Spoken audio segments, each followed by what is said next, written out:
To grab hold of power, you need a cutthroat attitude, some say.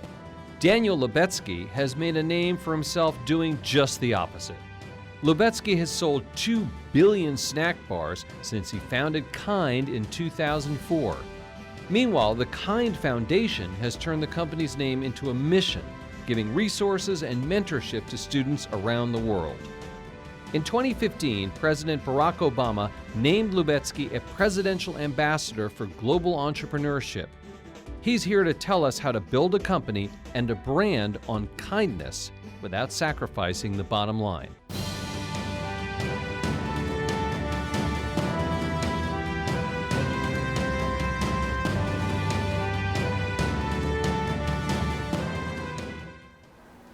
Welcome to Influencers. I'm Andy Sherwer. It's my pleasure to welcome the founder and CEO of Kind, Daniel Lubetzky. Daniel, great to see you. Thank you, Andy. Thank you for having me. So let's start off by talking about the core product, your snack bars. I mean, there's so much going on in your life and in your career, but I want to ask you, how did you come up with the idea for those bars? Right before Kind had started, for the prior 10 years, a company called Peaceworks, to use business to bring neighbors together. And as a confused Mexican Jewish attorney trying to get Arabs and Israelis to work together and sell the products in the US, I was making a lot of mistakes. But after 10 years of mistakes, I had kind of figured out the food space, but I was very frustrated with my own snacking options. And when I was skipping lunch or skipping dinner, working on my desk or traveling door to door selling our products, I felt that I needed a snack that I could feel good about myself. And I designed Kind knowing that I was not the only person that wanted something that's wholesome and convenient and that was tasty but also nutritionally dense. And after 10 years of a lot of like 2 steps forward, 2 steps backward, Kind just took off. Well, you do have this rich story, personal story. You describe yourself as a Mexican Jewish attorney.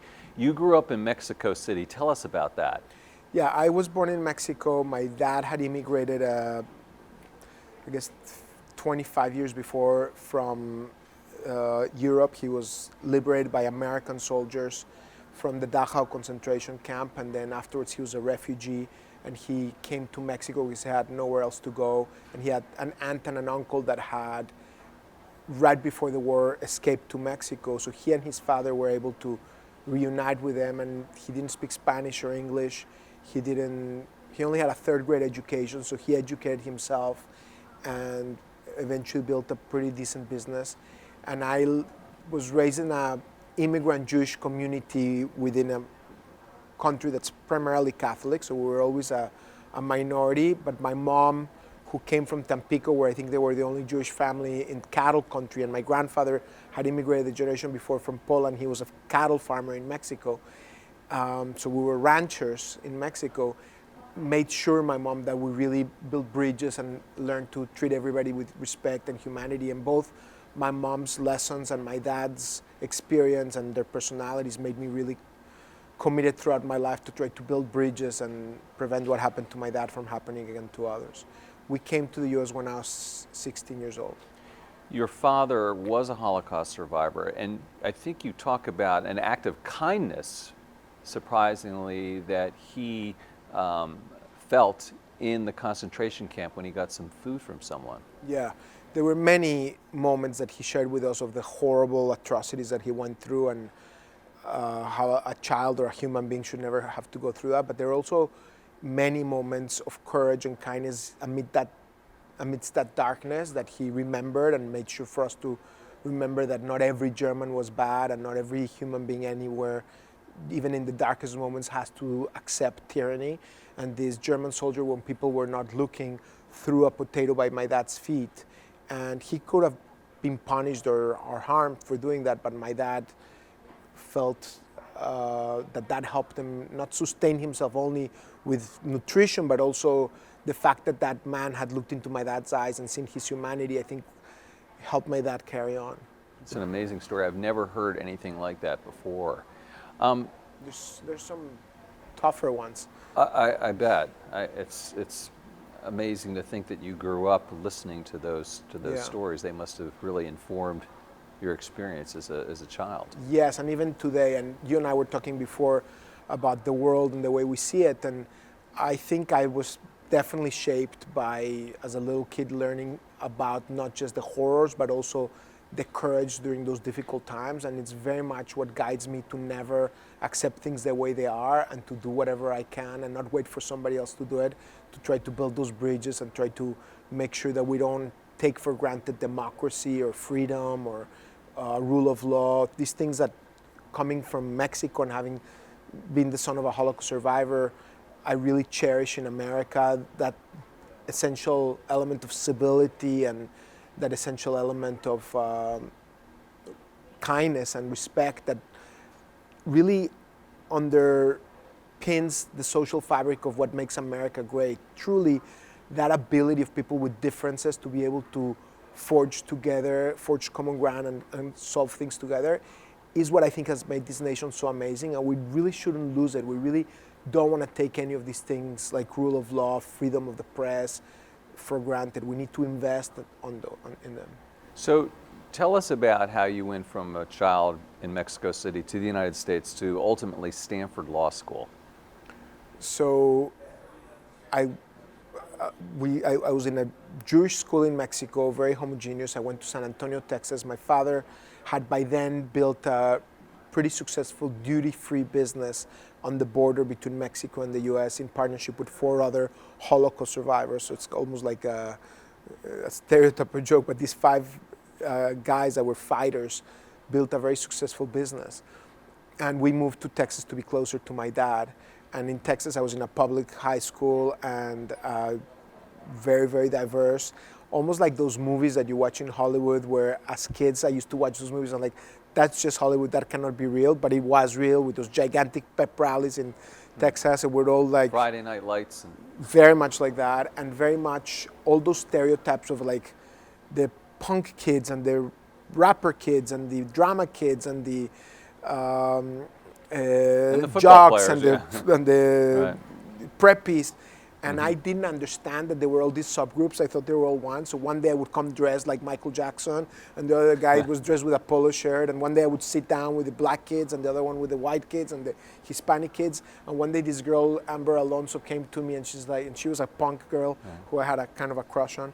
And she's like, and Amber, if you're out there, hello. I think it's the first time I share this publicly. But she's like, Daniel, you have to define yourself. You can't be a drama kid and a debate kid and this. You have to choose one and sit with one of the groups. You're destroying the whole social ecosystem in our school. But I never did. I was friends with all the kids, and I think that was part of what's carried me, that I've really tried always to challenge the conventional wisdom that you have to, like for me, the thought that I cannot be proud of being an American and be proud of my Mexican heritage and be proud of being Jewish and be proud of being a citizen of the world completely dumbfounds me. Why can't you be the most patriotic American and be very proud of where you come from and what? There are things that enrich all of us. So you went to Stanford, and then you worked for Sullivan and Cromwell and McKinsey. Yeah. Pretty straight and narrow. So I went to Trinity University Right. for undergrad, then Stanford for law school, and then I had a few short stints in consulting and in legal work. But my passion was to resolve the Arab-Israeli conflict. I was very determined to use economic forces to bring neighbors together and to use the power of economics to shatter cultural stereotypes, to humanize people, and to cement relationships. That was the theory that I wrote in college, and right after law school I tried to turn that theory into practice, and that's what led to the creation of Peaceworks. All right, so let's take a step back and talk about your entire career and life and your work right now. You have snack bars, you have philanthropic endeavors, nonprofits. How would you describe yourself and what you do right now, Daniel? A very fortunate human being that has an even greater responsibility in the world we're living.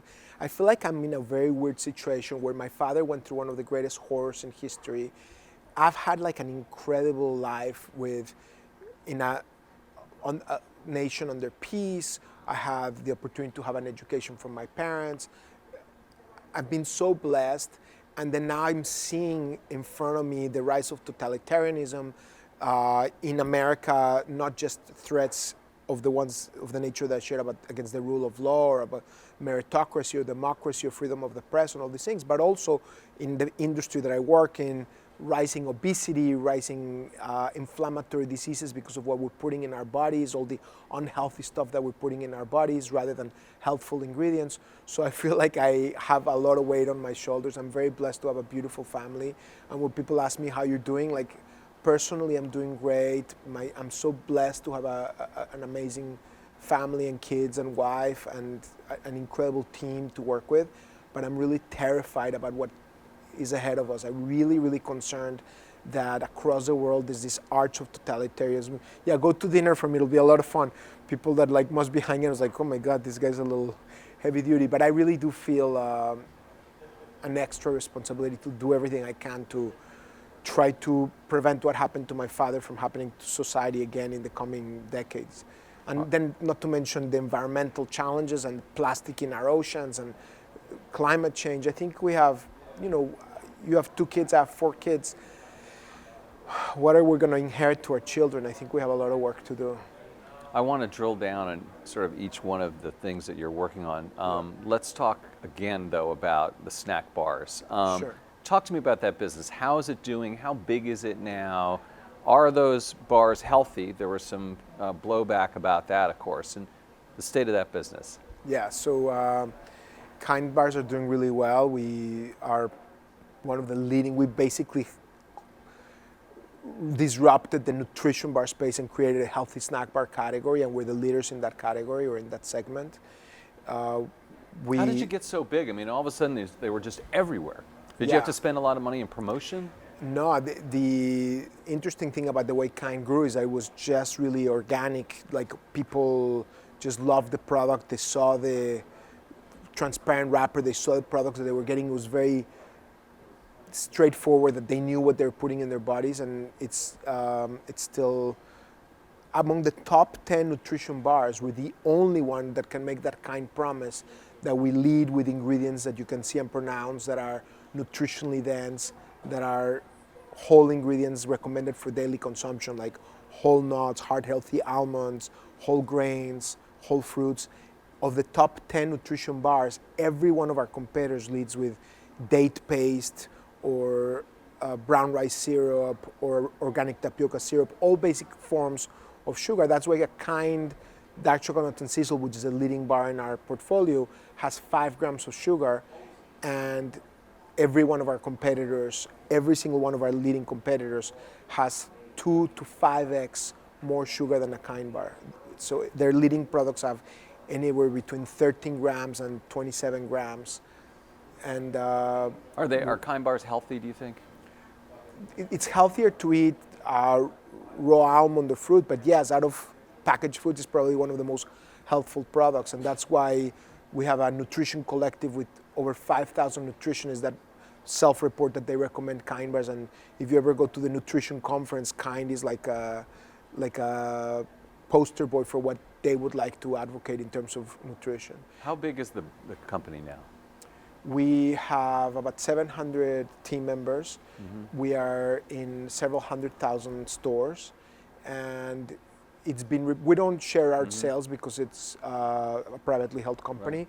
But others have reported that we sell over $1 billion at retail, and that's not incorrect in terms of the space where we have it.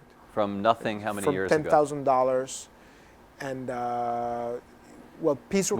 When did you found the company? I'm sorry. I started Peaceworks in 1994, and I brought in investors for $100,000 in 1998, $25,000 of which 2 years later, one of my investors said they wanted back, and I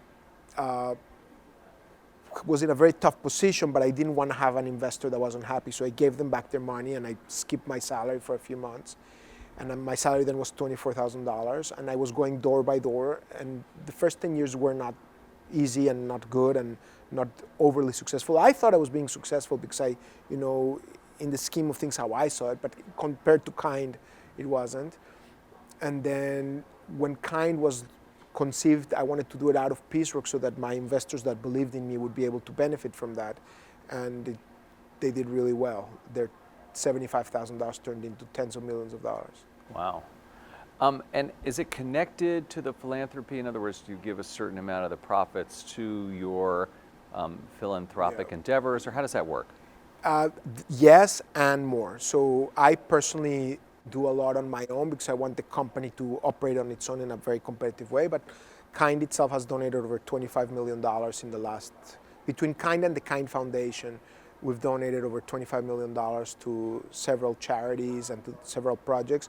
We also have an operating program called Empatico, which is what I'm proudest of, which is really, really cool that we're incubating. We eventually wanted to become independent, but Empatico is a platform to allow children across the world to connect with one another, their classrooms to connect. So imagine an Uber or Airbnb application, but instead of connecting you to a car service or to a place you want to stay in, it connects classrooms very seamlessly and frictionlessly. So a teacher in Northwest Arkansas can open the horizons to their children and connect them to kids in Memphis, Tennessee who have never met someone different from them, or go to Nigeria and connect them to kids there.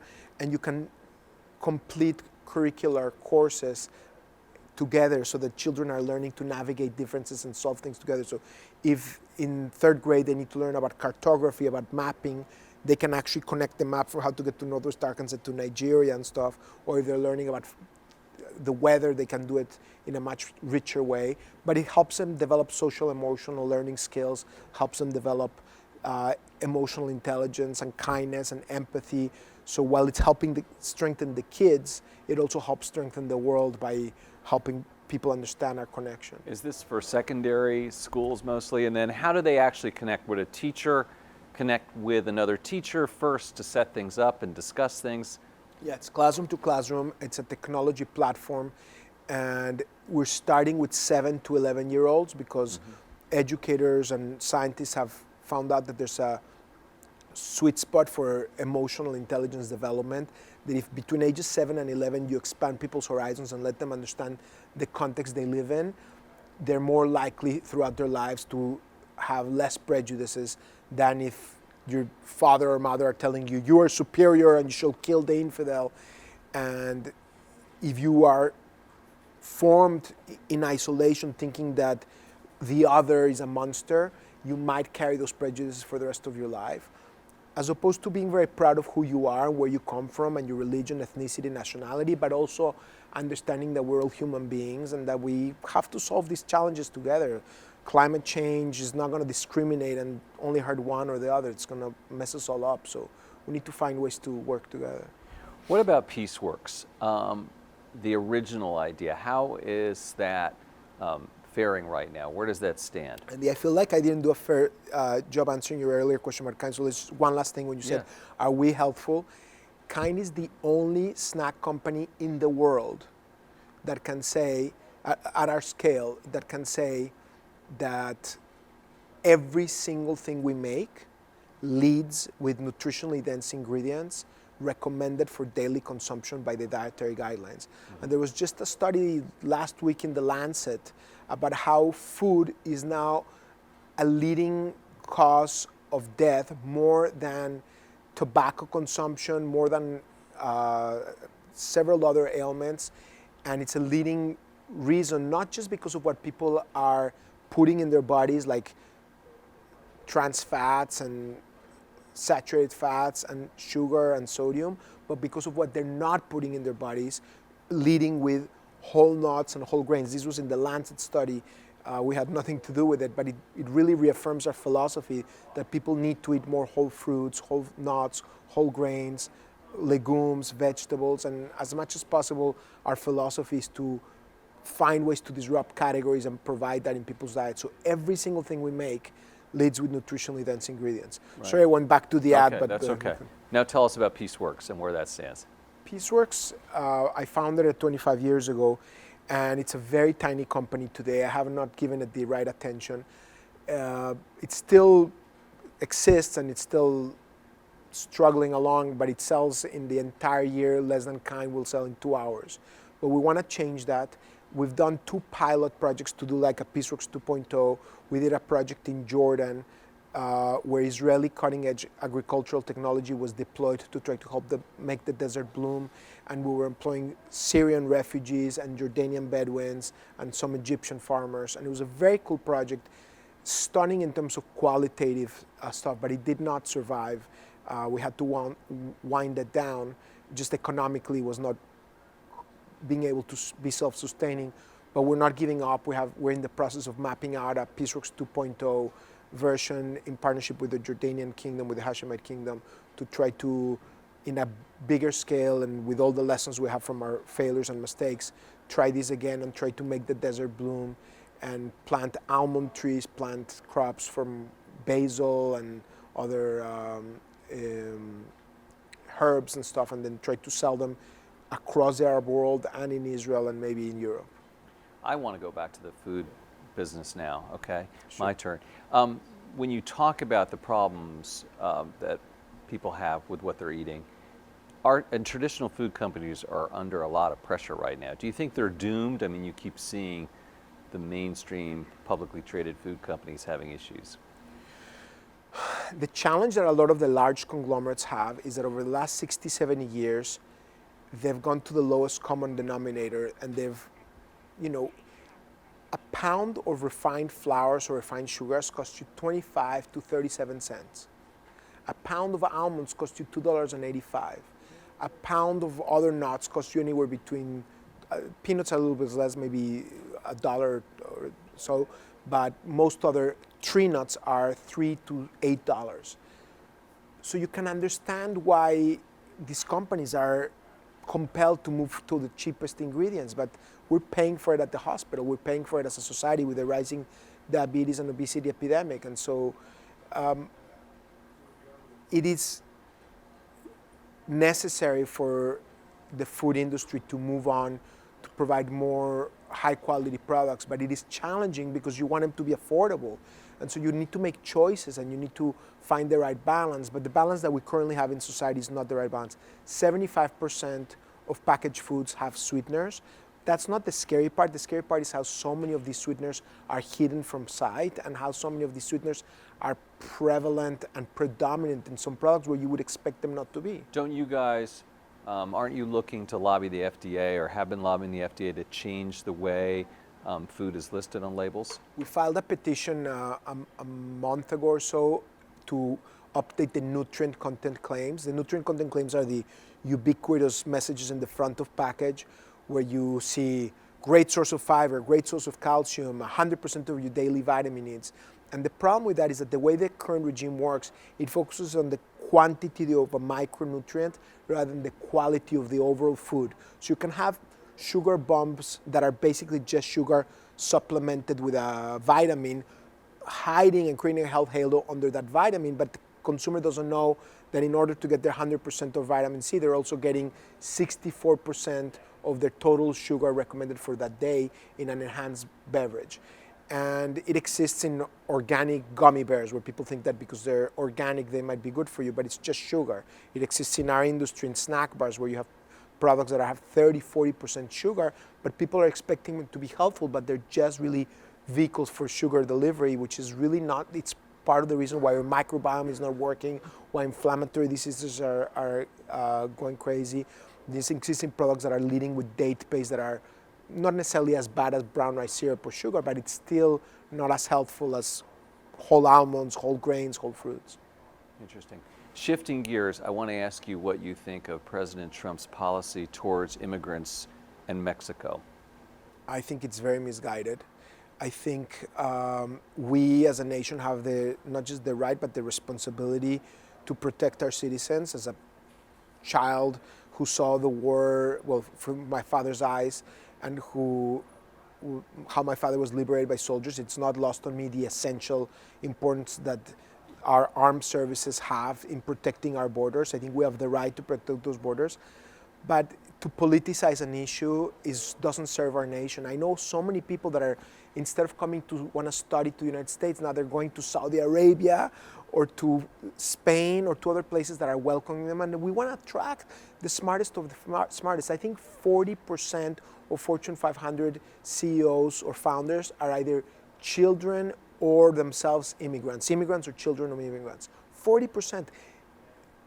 Refugees and immigrants bring themselves this hunger, not just because I'm one, but I know that there's some amazing people we want to bring in, and 99% of the people that are trying to come to our country are people that are going to make us stronger and better. So we should be very, very guardian to keep out M13 and M16, those very scary gangs. I want my government to focus on that, not to focus on practices that are actually making it harder to detect the bad apples because we're focusing on the wrong things. Yeah, I was going to ask you, not that I have strong feelings about this or anything. I was going to say, what is Mexico's responsibility here? You touched on that.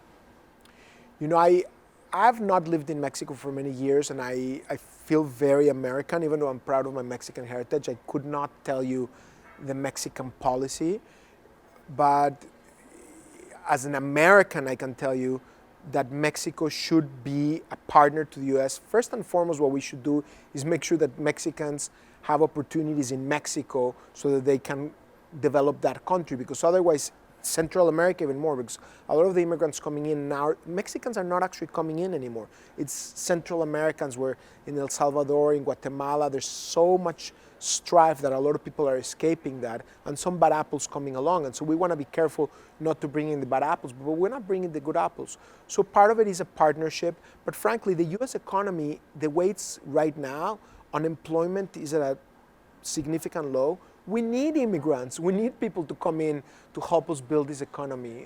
It's not like we should be scared of bringing people that are talented, people that are, you know, I've met a lot of people that the humility and the warmth and the appreciation they have, and they're not people that are like just trying to soak up the system or abuse the system. There may be some bad apples everywhere, but the overwhelming majority of immigrants are hardworking people with good values that just want to do better for themselves and their community. So I'm a huge advocate of providing opportunities. My dad wouldn't be here if it wasn't for the mindset of the American spirit, that people selflessly sacrifice so much to liberate an entire continent. But it was good for all of us. It was good for America. America rose like crazy, became the foremost giant. America is, in my opinion, the only country in the history of humanity that has been so selfless in helping improve the world without asking for something in return, like the Marshall Plan. But guess what? That in the long term is enlightened self-interest. It makes us all stronger. And I think that's what I want to, the policies that I would support. Do you talk to any of the Democratic candidates for president, and do you have one that you favor? I talk to Democrats and Republicans. I'm a very proud independent. And I would like moderates in the Republican Party and moderates in the Democratic Party to have a stronger voice and to be able to forge consensus. I was telling you, the problem in our society is that we're getting hijacked by extremism. Across the world, the rise of totalitarianism and thugs and dictators, and in the United States, the increasing strength of the extremes. And the reason for that is that this tiny amount of extremists wake up in the morning and they think, how can I advance my cause? And they want to stop at nothing to advance their cause. And the vast majority of people are moderates, but they wake up in the morning and they think, what can I have for breakfast? And that's the fundamental challenge that moderates have, that unless they recognize that they have a responsibility every day to speak up, to be heard, and to do something to build that center, to build the ability for people to listen. And extremists versus moderates is not whether you're from the left or whether you're from the right or whether you're from the center. It's anybody. You can be a conservative and be able to listen to the other side. You can be a progressive and be able to listen to the other side. It's when we stop listening and we think that we have all the answers that we start getting into trouble. What about Howard Schultz? He's a moderate and a food and beverage guy. He appealing at all? I think under the current system where the Democratic and Republican parties are so dominant, and under the current system where it's very unlikely that Republicans are going to move towards a candidate like that's seen as more centrist progressive, I would very much want people like Howard Schultz, whose policies are the right policies and who I think is a great leader, to try to win the Democratic nomination. That would be, but I'm not an expert in this stuff. Right. And last question, how do you see using your influence on the world? I want to be thoughtful and focused because there's like 20 things I care about and I don't have enough resources, time, or ability to impact them. So the way I'm going to make my choices is not just what do I care the most about, but where do I think that I can add the most. And it's not just investing financially, but using my mind to creatively come up with models to do something different from the way it's been done. So that's what I'm really proud of, is being able to create Pieceworks, Kind, One Voice, Empatico, Feed the Truth. I love creating creative platforms for solving problems, whether it's through using market forces, which whenever you can is the best way because they're scalable and sustainable, or whether it's nonprofits but with a social enterprise, entrepreneurial spirit to try to do things that are disruptive. So that's what I'm going to be doing in the coming years is incubating more of these efforts, and like we're doing with Empatico or with One Voice or with Feed the Truth, seeding them, but then finding leaders to then make them self-sustainable and then independent, and then they need to be responsible for their operations. Daniel Lubetzky, thank you so much for coming Thank you, by. Andy. You've been watching Influencers. I'm Andy Serwer. We'll see you next time.